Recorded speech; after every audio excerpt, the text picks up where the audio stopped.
최근 며칠 동안 여러 언론 매체들이 존 엘칸의 발언에 반대하는 입장을 보였고 스페인 언론은 다시 페라리를 공격했습니다. 오늘 영상에서는 그들이 무엇을 말했는지 알아보겠습니다. 또한 찬덕과 좌 젠슨 바턴이 마라넬레의 상황에 대해 의견을 밝힌 것에 대해서도 이야기해야 합니다. 그리고 마지막으로 오늘의 중요한 뉴스 중 하나인 알파인이 당한 산업 스파이 사건과 맥스 베르스타펜의 세계 대회에 대한 몬토이의 발언을 논의해야 합니다. 시작하기 전에 채널의 영상이 마음에 드신다면 꼭 좋아요를 눌러주세요. 그럼 지금 바로 시작하겠습니다. 이번에는 표적이 차량이 아니라 2명의 드라이버입니다. 여러 이베리아 기자들에 따르면 마라넬레 문제의 진짜 원인은 바로 하밀턴 리클라르크 듀오라고 합니다. 비판은 바로 마드리드에서 특히 카를로스 미켈이 서명한 마르케의 기사에서 나옵니다. 그는 페라리에 대한 비판을 아끼지 않는 인물입니다. 기사는 분명하게 말하고 있습니다. 알론소에서 베텔 그리고 해밀턴에 이르기까지 페라리에 합류한 모든 세계 챔피언들이 더 이상 승리하지 못하고 있습니다. 고지워커의 저주처럼 들리는 무거운 한마디입니다.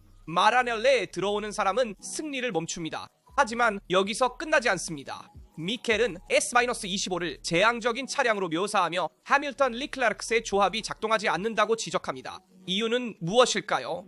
스페인 언론에 따르면 7회 세계 챔피언은 단자 차량의 개발과 조정에서 카를로스 사인즈와 같은 감각을 가지고 있지 않습니다. 이로 인해 리클라르크의 작업도 지연되고 있습니다. 실질적으로 사인즈가 없으면 페라리는 기술적인 기준점을 잃었다고 합니다. 여기서 진정한 결정타가 나옵니다. 엘캉이 불평하지 않고 운전에만 집중하는 드라이버를 찾고 있다면 사인즈가 완벽합니다. 그의 도발처럼 페라리의 사장에게 직접적으로 전달된 명확한 메시지입니다. 렉락과의 적절한 균형을 찾은 유일한 사람을 떠나보냈습니다. 엘칸이 드라이버들에게 말은 줄이고 더 많이 운전하라고 권유한 공개 발언 이후 마라넬로 내부 상황이 점점 더 긴장되었다는 것은 비밀이 아닙니다. 그리고 지금 사장의 발언과 외국 언론의 공격 속에서 페라리는 트랙 작업에 전혀 도움이 되지 않는 미디어 폭풍의 한가운데에 있습니다. 솔직히 말해봅시다. 페라리 같은 팀이 차량뿐만 아니라 드라이버 듀오 때문에 비난받을 때 이는 정말로 무언가가 금이 갔음을 의미합니다. 하밀턴은 큰 이름과 성공의 역사를 가지고 있으며 제 생각의 진실은 스페인 언론이 비판하는 드라이버 듀오가 아니라 오히려 마라넬로 내부 상황과 단자 차량의 개발에 있습니다. 사인즈와 뚜렷한 연관이 있는 스페인은 계속해서 페라리를 치르고 있습니다. 레클락 사인즈 듀오는 잘 작동하고 있었으며 손대지 말았어야 했습니다. 이것이 그들의 발언입니다. 카를로스 사인즈가 마라넬로로 돌아오는 것을 상상하기 어렵다고 미켈 자신도 인정하지만 메시지는 여전히 강력합니다. 아마도 페라리는 잘못된 순간에 잘못된 사람을 선택했을 것입니다. 제 관점에서는 페라리가 어떻게 여겨지는지 해외에서도 어떤 상황인지 이해하기 위해 모든 관점을 분석하는 것이 중요합니다. 그리고 스페인에서는 드라이버 듀오에게 책임을 돌리고 있습니다.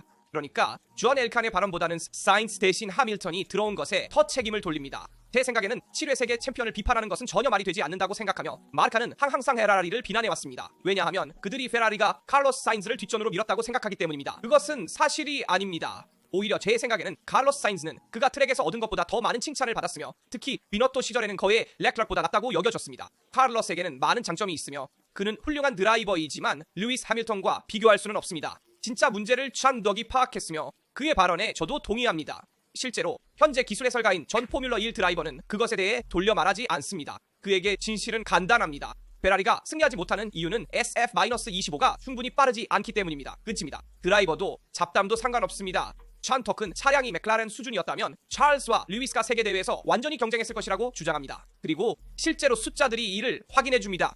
2025년에 페라리는 아직 그랑프리에서 한 번도 우승하지 못했으며 리클라르크는 7번의 포디움에 멈춰있고 하밀턴은 심지어 0입니다. 두 사람은 각각 순위에서 5위와 6위를 차지하고 있으며 92점 차이로 레드불은 제조사 부문에서 3위를 차지하며 페라리를 추격하게 만들었습니다. 지금 페라리는 4위에 머무르고 있습니다. 결론적으로 결과가 분명히 말해줍니다. 팀의 잠재력이 트랙에서 실제 속도로 전환되지 않았습니다.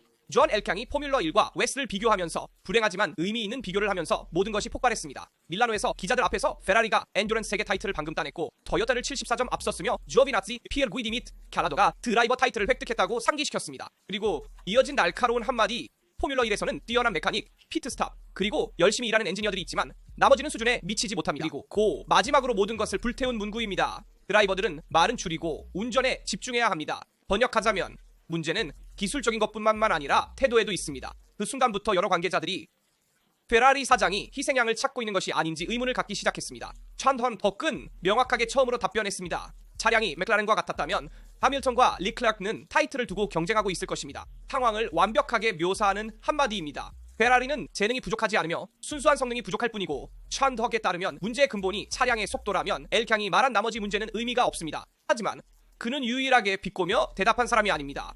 젠슨 버튼도 엘칸의 발언에 대해 소셜미디어에서 언급했습니다. 그는 이렇게 적었습니다.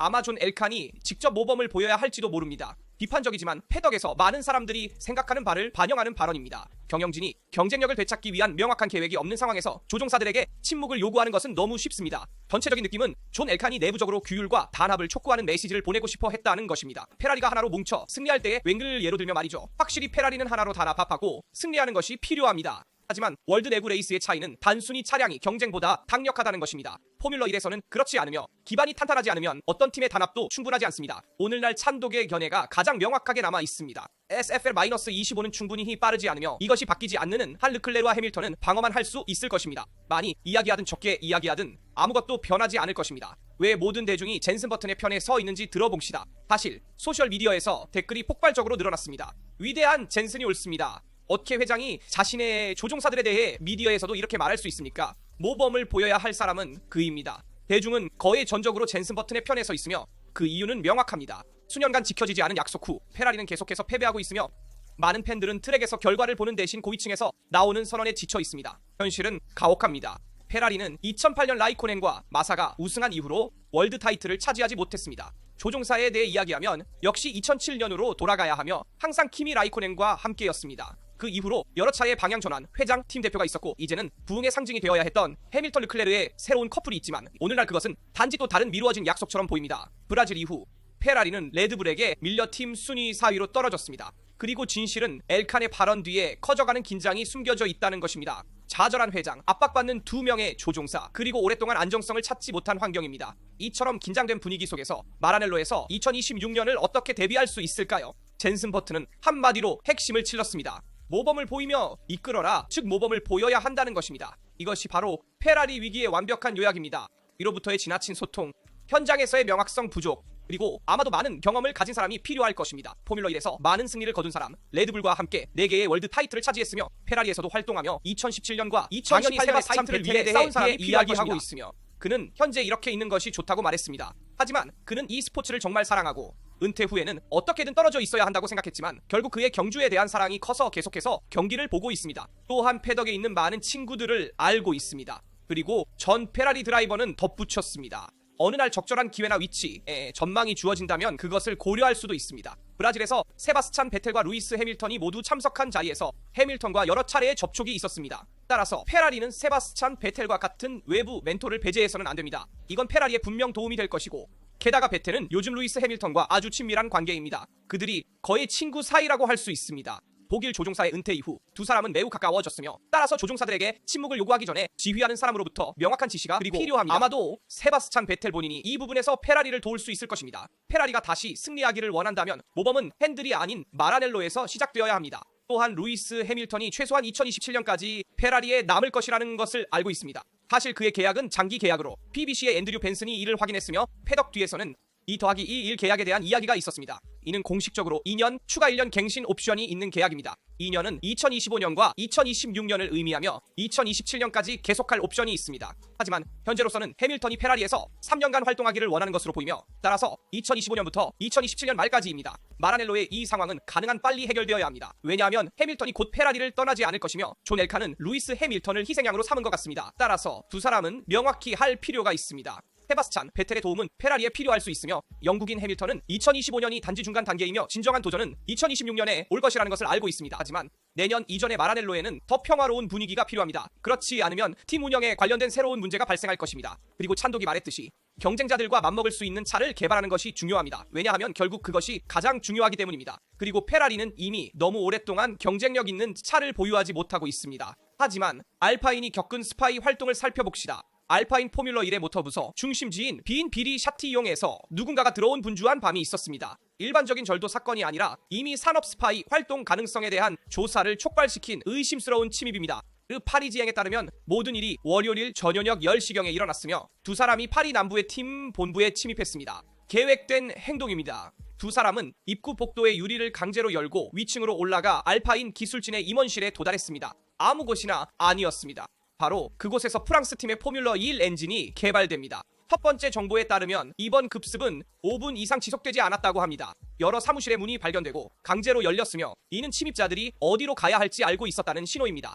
하지만 보안이 개입했을 때 아무것도 사라지지 않았습니다. 도난당한 컴퓨터도 없고 유출된 문서도 없으며 절도의 흔적도 없습니다. 방문된 사무실과 부서진 문 그리고 커다란 의문점만 있습니다. 내부 소식통이 말했습니다. 아무것도 도난당하지 않았고 모든 것이 잘 되었으며 그때 직원이 없었습니다. 그래서 질문이 불가피합니다. 왜 아무것도 가져가지 않고 포뮬러 1 공장에 침입했을까요? 프랑스 경찰은 의심의 여지가 없습니다. 이 사건은 철저한 조사가 필요합니다. 현장에는 기술 및 과학 경찰 전문가들이 도착하여 조사를 수행하고 생물학적 흔적과 지문을 수집했습니다. 이 사건은 이제 산업 스파이 시도가 침입의 배후에 있는지 이해하려고 노력하는 지역 범죄 부서의 손에 있습니다. 현재까지 체포는 없고 모든 가능성이 열려 있습니다. 그러나 의심은 커져가고 있습니다. 포뮬러 1 세계를 아는 사람들은 기술 정보가 순금과 같다는 것을 알고 있습니다. 단일 파일, 프로토타입, 공기역학적 부품의 설계도 또는 새로운 엔진에 대한 세부 정보가 수백만의 가치를 가질 수 있습니다. 그리고 알파인은 현재 2026년에 규정이 변경되며 모든 제조업체가 우위를 점하기 위해 노력할 때와 관련된 매우 민감한 프로젝트를 진행 중입니다. 우리는 알파인이 르노에서 메르세데스로 엔진 공급업체를 변경할 것이며 2026년을 위해 다른 모든 것보다 우수하다고 여겨지는 메르세데스의 파워 유닛에 대해 더 알고 싶어하는 사람일 수 있습니다. 사실 메르세데스는 모든 다른 엔진 제조업체보다 엔진에서 우위를 점하고 있습니다. 그래서 메르세데스의 라이벌을 생각할 수 있습니다. 이는 르노 엔진의 핵심입니다. 여기에서는 알파인 경주용차에 들어가는 파워 유닛이 설계되고 테스트되며 조정됩니다. 하지만 메르세데스 엔진에 대한 몇 가지 정보가 있을 수 있습니다. 최고 수준의 기밀성을 가진 기술센터로 첨단 보안 시스템에 의해 감시되고 보호됩니다. 이 때문에 침입은 르노 그룹의 최고 경영진에게도 큰 경보를 울렸습니다. 팀은 현재 최대한 비밀을 유지하며 직원의 안전이 절대 위협받지 않았다는 것만을 확인하고 있지만 팀 내에서 걱정이 커지고 있습니다. 누군가가 이렇게 쉽게 침입할 수 있었다면 오늘날 포뮬러 1팀의 기술은 얼마나 잘 보호되고 있는 걸까요? 그리고 우리가 정말로 던져야 할 질문은 이것입니다. 알파인에 침입한 도둑들이 찾고 있던 것은 무엇일까요? 특히 르노의 엔진 부분에 대해서요. 르노는 2025년 말에 포뮬러 1의 엔진 공급을 중단할 것이며 알파인은 르노 엔진을 사용하는 유일한 팀이고 내년부터는 메르세데스 엔진을 사용할 것입니다. 그래서 포뮬러 1을 떠날 엔진 제조업체에 왜 침입했을까요? 여기에는 실제로 논리적인 선택이 없다는 것을 잘 아실 겁니다. 아마도 더 공기역학적인 수준에서 다른 정보를 얻고 싶었을 것입니다. 또는 내년에 알파인이 사용할 메르세데스 엔진에 대한 정보를 찾고 싶었을 수도 있습니다. 메르세데스는 이 점에서 매우 철저히 보호되고 있으며 알파인이 더 접근하기 쉬워 도둑들이 메르세데스가 아닌 알파인을 대상으로 시도하기로 결정할 수 있습니다. 그러나 이것들은 여전히 가설에 불과합니다. 과학 수사 결과가 어떻게 나올지 지켜보겠습니다. 그리고 미하엘 슈마허의 역사직 매니저 빌리 웨버가 페르스타펜에 대해 언급했다는 것에 주목하세요. 막스 페르스타펜은 겨우 28세이지만 그의 경력은 이미 전설의 소재가 되고 있습니다. 기록, 승리, 불가능한 추월, 그리고 중단을 모르는 정신력. 브라질에서 피트레인에서 출발하여 포디엄에 오르며 포뮬러 1 역사상 8번째로 이룬 드라이버가 되었습니다. 그리고 인터라고스 서킷, 세나의 땅에서 마법과 같이 칭송받았지만 그를 잘 아는 사람들에게는 페르스타펜이 미하엘 슈마허와 더 많이 닮았습니다. 그리고 이를 말한 사람은 펜이 아니라 카이저의 역사적인 매니저인 빌리 웨버로 슈마허가 조던 시절부터 페라리에서 지배적인 위치를 차지할 때까지 동행했던 사람입니다. 포뮬러 1 인사이더와의 인터뷰에서 웨버는 미하엘과 막스 사이에 운전을 넘어서는 깊은 유사점이 있다고 설명했습니다. 둘 다 성공을 위해 100% 희생했습니다. 그들은 인생의 모든 순간을 포뮬러 1에 바쳤습니다. 그들은 화려한 스타일이 아니며 잡지 표지를 찾지도 않고 배우가 되지 않으며 운동수이지 할리우드 스타가 아닙니다. 이는 핵심을 완벽하게 찌르는 강력한 말입니다. 슈마허처럼 페르스타펜도 경주를 위해 삽니다. 그는 호감을 사는 것, 나타나는 것에 관심이 없으며 단지 가장 빠르고 싶을 뿐입니다. 하지만 웨버는 유사성에만 그치지 않습니다. 슈마허를 가까이서 아는 그는 두 사람 간의 주요 차이점도 밝힙니다. 막스는 더 본능적이며 마음으로 결정하고 거의에 항상 옳습니다. 반면 미하엘은 더 계산적이었습니다. 모든 움직임, 모든 선택은 밀리미터 단위로 연구되었습니다. 위대함을 해석하는 두 가지 다른 방법입니다. 슈마허는 승리를 규율과 통제로 쌓아올린 건축가였습니다. 페르스타펜은 예술가이며 순수한 본능, 자연스러운 속도, 그리고 자신의 몸의 연장선처럼 차를 이해하는 능력을 가지고 있습니다. 제가 보기에 페르스타펜도 건축가입니다. 그는 차를 많이 공부하고 셋업을 많이 연구하며 자신의 레드불이 매 순간 어떻게 반응하는지 이해하고 그 순간 왜 빠르게 나아가지 않는지를 자세히 설명할 수 있습니다. 그는 다른 사람들보다 먼저 트랙의 상태와 자신의 주행 셋업에 무엇이 부족한지를 알 수 있습니다. 그리고 아마도 페르스타펜이 그의 지배력을 찾는 열쇠가 바로 여기에 있을 것입니다. 왜냐하면 2025년에 어려운 챔피언십과 줄어든 이점에도 불구하고 진정한 챔피언처럼 대응할 줄 아는 것을 보여줬기 때문입니다. 인터라고스에서의 반등은 단지 기술적이지 않았으며 정신적이었습니다. 내면의 불이 꺼지지 않았음을 증명하는 것이었습니다. 오늘날 페르스타펜은 슈마허가 자신의 이름의 상징으로 만든 동일한 헌신을 대표합니다. 보이기 위해서가 아니라 매일 이기기 위해 사는 것. 순수한 운동선수가 되고 유명인이 아닌 것입니다. 포뮬러 1이 쇼, 소셜, 이미지로 변하는 세계에서 이것이 그것을 독특하게 만드는 것입니다. 맥스는 그럼 슈마허와 같나요? 아마도 아닙니다. 두 시대, 두 스타일, 두 가지 다른 성격입니다. 하지만 정신은 같습니다. 결코 꺼지지 않는 굼줄입니다. 슈마허가 페라리 전설을 만들었다면 오늘날 페르스타펜은 레드불로 자신의 전설을 쓰고 있습니다. 다른 두 명, 그러나 공통된 특성입니다. 승리에 대한 전적인 헌신입니다. 그리고 몬토야에 따르면 맥스 페르스타펜은 국민 챔피언입니다. 사실 올해 타이틀을 따지 못할 수도 있지만 모두에게 진정한 챔피언으로 남습니다. 왜냐하면 그는 자동차의 한계를 넘어선 사람이기 때문입니다. 맥라렌과 달리 두 드라이버 모두 많은 기회를 날려버렸습니다. 시즌 초반과 중반에 노리스가 먼저 이후 마지막 경기들에서 피아스트리가 맥라렌의 두 드라이버 모두 완벽하지 않았지만 그럼에도 불구하고 둘 중 한 명이 월드 챔피언을 차지할 것입니다. 반대로 서류상으로 더 자격이 있는 사람은 아마도 우승하지 못할 것입니다. 그러나 국민 챔피언으로 남을 것입니다. 사실 상파울루에서 맥스 페르스타펜은 피트레인에서 출발하여 하위권에서 포디엄까지 올라가는 순수한 재능을 또 한 번 보여주었습니다. 마치 결코 항복하고 싶지 않은 것처럼 또 다른 검투사 같은 경주였습니다. 그러나 수학은 용서하지 않습니다. 월드 챔피언의 꿈은 사실상 사라졌습니다. 랜도 노리스가 계속해서 승리하고 로봇처럼 달리는 동안 페르스타펜은 더 이상 작은 실수조차 허용되지 않는다는 것을 알면서 추격해야만 합니다. 브라질 경기 이후 그는 챔피언십이 사라졌다고 공개적으로 인정하면서 멜버른과 잔드부르트 사이에 몇 달 전에 시간을 날렸다고 설명했습니다. 같은 방식으로 생각하는 사람은 후안 파블로 몬토야입니다. 그는 돌려 말하지 않았습니다. 인터뷰에서 전 콜롬비아 드라이버는 명확히 말했습니다. 아직 피아스트리를 제외하지 않지만 맥스에게는 타이틀 경쟁이 끝났습니다. 격차가 너무 크고 두 맥라렌이 다음 세계의 그랑프리에서 탈락할 것이라고 생각하는 것은 현실적이지 않습니다. 요컨대 몬토야에게는 2025년 월드 챔피언십이 이미 결정되었습니다. 하지만 더 있습니다. 윌리엄스와 맥라렌의 전 드라이버는 왜 모든 것에도 불구하고 페르스타펜이 현대 포뮬러 1의 상징으로 남아있는지를 설명하고 싶었습니다. 국민 챔피언이라고 몬토야가 말했습니다. 그는 누구에게도 머리를 밟히지 않는 악당입니다. 이 때문에 팬들이 그와 자신을 동일시합니다. 완벽한 정의입니다. 페르스타펜은 포뮬러 1의 반영웅입니다. 직설적이고 충동적이며 종종 거칠지만 항상 진실합니다. 정치적 이미지에 대해 많이 이야기하는 순간에도 그는 자신이 말하고 생각하고 느끼는 대로 행동합니다. 그러나 몬토야는 여기서 멈추지 않았습니다. 브라질에서 가상 안정카가 그를 도왔지만 충분하지 않습니다. 그는 추월에 탁월하며 그의 최고의 장점입니다. 그러나 결국 랜도 노리스가 그를 이기고 있습니다. 그리고 모든 공을 맥라렌에 줄 수 없습니다. 왜냐하면 맥스 또한 최고의 차로 그의 월드 챔피언십을 이겼기 때문입니다. 페르스타펜 팬들에게는 받아들이기 어려운 진실입니다. 당신이 지배할 때 당신은 기준입니다.